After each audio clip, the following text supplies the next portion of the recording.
Berapa harga RON95 sekarang? Dulu, saudara, mungkin ramai terkejut kita subsidi 68 sen 1 liter yang menyebabkan Datuk Seri Najib tarik balik subsidi ini. Sebab banyak pergi kepada orang kaya, orang yang duduk di Singapura menikmati subsidi kita, masuk je ke sempadan Johor, mereka isi minyak penuh-penuh sampai goncang kereta. Orang di Thailand, masuk je sempadan Kelantan, Kedah, Perlis, mereka isi minyak sepenuhnya, mereka juga menikmati subsidi. Duit tuan-tuan yang bayar cukai tapi dinikmati oleh orang Singapura, orang Thailand, di Sabah Sarawak, diseluduk pergi ke Filipina. Ini ramai tak tahu. Berapa harga RON95 hari ini? RM2.05 tuan-tuan.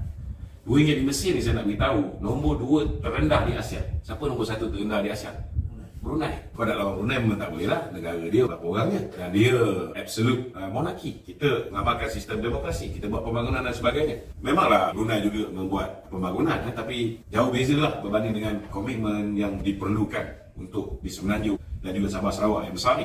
Jumlah subsidi yang ditanggung oleh kerajaan untuk RON95 sekarang ni tuan-tuan, kalau dulu zaman Datuk Seri Najib kita buat keputusan tarik balik ialah 68 sen 1 liter. Hari ni Datuk Seri Anwar memberi subsidi sebanyak RM1.50. Kita aku boleh masuk 80 liter tau, 2.0. Cuba kau kali kan, RM1.50 kali dengan 80 liter. Maknanya setiap kali saya isi minyak tuan-tuan, saya menikmati subsidi. Tapi kalau orang tu bawa kapcai, berapa subsidi dia dapat? RM1.50 kali dengan 3 liter, RM4.5.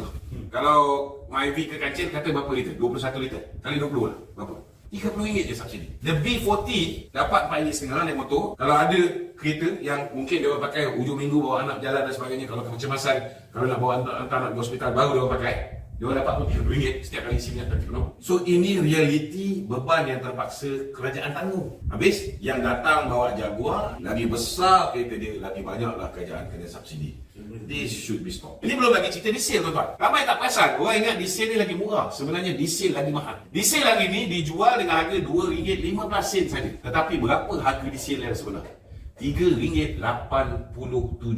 Lebih kurang RM1.72. Setiap liter RON95 kerajaan kena subsidi RM1.50. Setiap liter diesel kerajaan kena subsidi RM1.72. Itu sebabnya saudara, kerajaan tak ada pilihan. Kerajaan kena berhenti daripada memberikan subsidi secara pukat. Maknanya orang miskin ke, orang kaya ke, semuanya menikmati 1 liter RON95 RM1.50. Kalau dia orang isi minyak diesel, dia orang menikmati RM1.72 setiap liter. Tetapi orang miskin, kereta dia kecil, motor dia kecil, petrol consumption dia rendah. Orang kaya, petrol consumption dia tinggi. Karena top 20 tak mampu nak isi minyak, kereta dia 3.5 atau ada yang 5,000 cc, ada yang 6,000 cc. Mungkin yang 6,000 cc dah tak boleh pakai RON95 kan. Kenderaan yang selepas 2011 ni. Tetapi banyak kereta-kereta mewah yang rama-rama ni masih juga boleh pakai. So benda ni kena diambil kira oleh kerajaan. Kita kena hentikan subsidi untuk golongan yang terkaya. Inilah yang PMX maksudkan. Kita kena fokus bagi subsidi kepada yang betul-betul memerlukan. Itu sebabnya apa yang kerajaan hari ini perlu buat ialah dia kena bagi bantuan secara direct kepada the B40, dan kali ini nampaknya suka tak suka kena bagi juga kepada the M40.